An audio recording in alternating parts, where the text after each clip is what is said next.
నేను మా అన్నయ్య గారు ఆయనేమో సత్సంగా చెప్తూ ఉండేవాళ్ళు. అయిపోయిన తర్వాత ఇంకా వద్దండి ఆపేసేటి, మనోహర్ గారికి తెలిస్తే ఎంతసేపు మాట్లాడాలని మమ్మల్ని కొడతారు, వద్దండి అంటే ఏం కాదమ్మా, నాకు లోపల దీని కూడా బద్దలవుతుంది, నాకు లోపల బాధంతా పోవాలంటే పైకి నేను సత్సంగంగా ఏదైనా మాట్లాడుతుంటే ఆధ్యాత్మికత గురించి నాకు హాయిగా ఉంటుందమ్మా అనేవాళ్ళు. మేము ఇంకా ఆపమన్నా చెప్పిన రోజులు ఎన్నో ఉన్నాయి. ఆయన ఇంకా బాగా గొప్పగా చెప్పవలసిన విషయం ఏంటంటే నాకు ఇప్పుడే గుర్తొచ్చిందండి. ఖమ్మం వాళ్ళు వచ్చినప్పుడు రికార్డింగ్ చేశారు. రికార్డింగ్ చేసి మనం ఎవరికి వాళ్ళు వెళ్ళిపోయాము. ఆయన చేశారు, తర్వాత నాది చేశారు.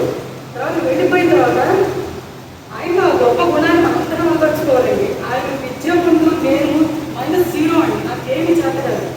ఏదో బాబాలో భజన పాటలు చెప్తే నాకు ఏం చేత కాదు, సత్సంగాలు కదా. అలాంటిది నాకు ఫోన్ చేసి తల్లి చాలా బాగా మాట్లాడేవాళ్ళు, నాకేమి కదమ్మా నీళ్ళు వచ్చేది, నువ్వు ఎప్పుడు ఇంటిగా మాట్లాడినా నేను చూడలేదు, చాలా బాగా మాట్లాడావు. ఆయన ముందు నేను ఎంతండి. అలాంటి నాకు ఫోన్ చేసి మళ్ళీ రాత్రి 8:30 గంటలకు ఫోన్ చేసి చాలా బాగా మాట్లాడావు, చాలా బాగా మాట్లాడావు తల్లి అని చెప్పారు. తర్వాత నేను ఆపరేషన్ అని చెప్పి హైదరాబాద్ వెళ్తే ఆయన చెప్పి వెళ్ళాను. వెళ్తే నాకు ఫోన్ చేస్తూనే ఉన్నాడు. ఫిబ్రవరి నెలలో 19వ తారీఖు నాకు సర్జరీస్ అయినాయి ముందుకాడికి. అయితే ఫిబ్రవరి 17 నుంచి ఆయన కాల్ లిస్ట్ చూస్తే మాత్రం చాలా ఏడుపు వస్తుంది. ఎన్నిసార్లు ఫోన్ చేశారంటే, వెళ్ళావా, అడ్మిట్ అయ్యావా, ఇంటికి వచ్చావా, ఎలా ఉన్నావు, అడుగేయగలుగుతున్నావా, నడుస్తున్నావా. అసలు చేసిన వాళ్ళు నిజంగా మా నాన్నగారు ఉన్నారు, మా నాన్నగారు చేస్తున్నారు. కానీ మా నాన్నగారు కూడా ఎన్నిసార్లు చేశారో లేదు నాకు డౌట్. ఆయన చేస్తూనే ఉన్నారు.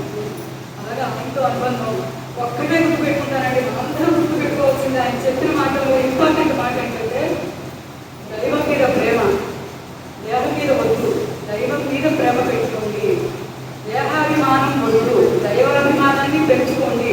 ఇది ఒక్కటే ఎప్పుడు వచ్చినా కూడా ఆ మాట చెప్పకుండా ఇంకోటి చెప్పేవాడు కాదు. మధ్యలో పాప ఆవిడ మాట్లాడుతూ ఉంటే నువ్వు చెప్పైతే నేను ఆపేస్తా అంటూ ఉండేవాడు.